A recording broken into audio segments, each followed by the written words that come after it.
Obviously, as the investigation unfolded, did you have people take pictures of the location? Our crime scene came out and photographed and processed the scene. All right, and in this photograph here, as part of the presentation, are these essentially how the cars were there when you arrived on scene? When I arrived on scene, that's how they were, yes. And would this essentially be called the final resting of the vehicles? Correct. That's what we call final arrest, yes. Okay, and obviously on the left, we see that was the Ford Mustang driven by Cameron Heron, correct? Correct.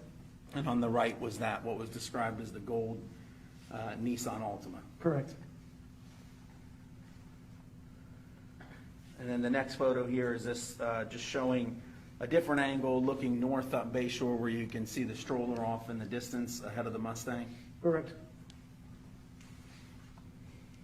Now this next photograph here, that would be, for the record, just a photograph up close of the Mustang where there's damage on the driver's side portion of that vehicle.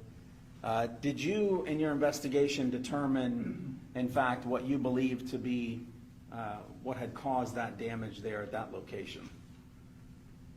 Would be the impact with the victims. Okay, and was it also impact with the stroller that was carrying Lilia, the Correct. child? Correct. And then the next slide, did you further just document a close-up just showing the damage, showing the strike? Was that picture consistent with the strike with both victims being there on the left driver's side of the vehicle? Yes. Okay. And then in the next picture, did you document that there was some damage to the vehicle there in the passenger bottom portion of the window, indicating where the victim had struck the windshield? Correct. And then in the last photograph here, is that a photograph of the stroller, just documenting the damage? Yes, that was a stroller would have been when we arrived. And was that damage, did you at some point verify that that damage was consistent with that damage there on the driver's side front portion of that Ford Mustang? You can line the stroller up with the Mustang, and you can see how it fits in there perfectly.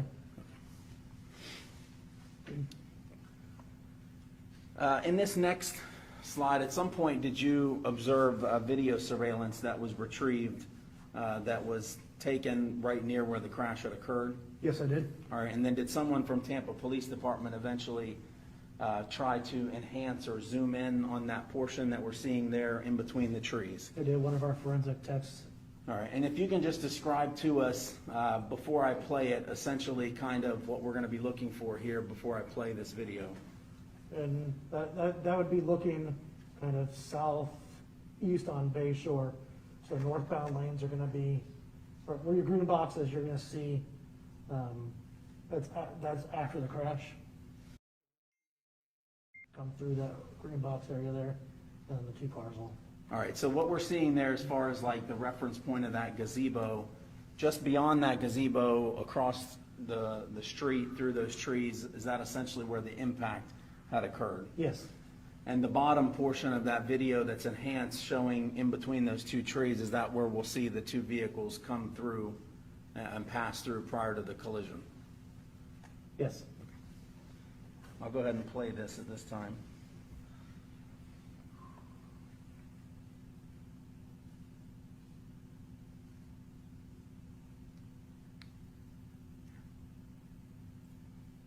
Now what we just saw it there, I'll play it again, but I just paused it there. Is that first vehicle that we see in that bottom enhanced portion, is that the Ford Mustang just prior to the collision? It is. And then, I couldn't stop it, but let me play it again, but the vehicle that we see right behind him, is that the Nissan Altima? It is. And did you determine during your investigation that those vehicles, based on this video and based on the witness statements, appeared to be very close to each other prior to the impact? They were. Okay. But was the Ford Mustang the vehicle ahead of the Nissan Altima? The Mustang was in front, yes. And in this case, there wasn't any evidence, and nor does the court believe that there was any specific intent to do harm, in this case, to the victims. But there was intent to drive at an egregious speed, 102 miles an hour, regardless of the consequences and regardless of who that ended up harming. And then the second part of that, the second component, is the harm caused. And in this case, it's just impossible to have greater harm than the harm that occurred in this case, which was the loss of a mother, loss of a baby, and really the loss of a family as it existed when this occurred.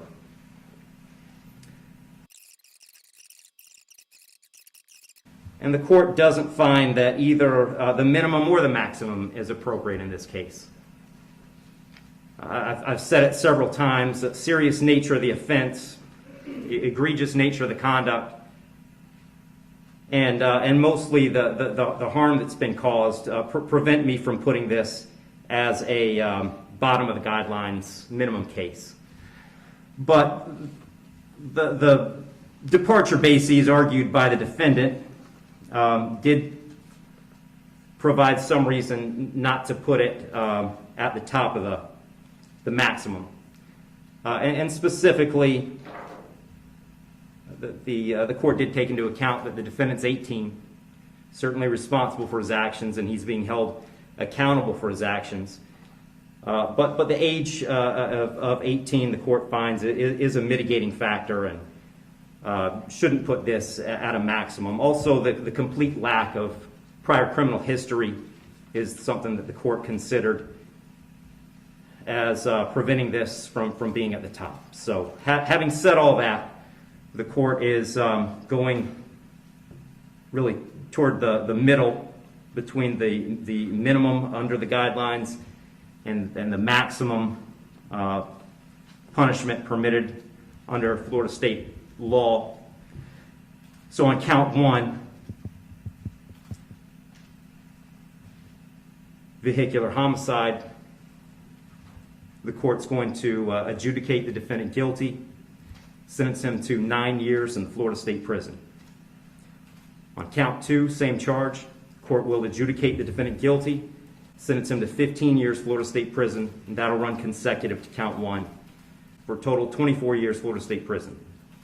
Count three is a misdemeanor, unlawful racing on a highway, so the court will adjudicate the defendant guilty, sentence him to time served. Give credit for time served, I believe, 2 days. Court will impose mandatory court costs. Mr. Heron, you have given up the right to appeal the determination of your guilt or innocence. You do have 30 days to appeal the sentence of the court. And I'll direct the bailiffs to take Mr. Heron into custody.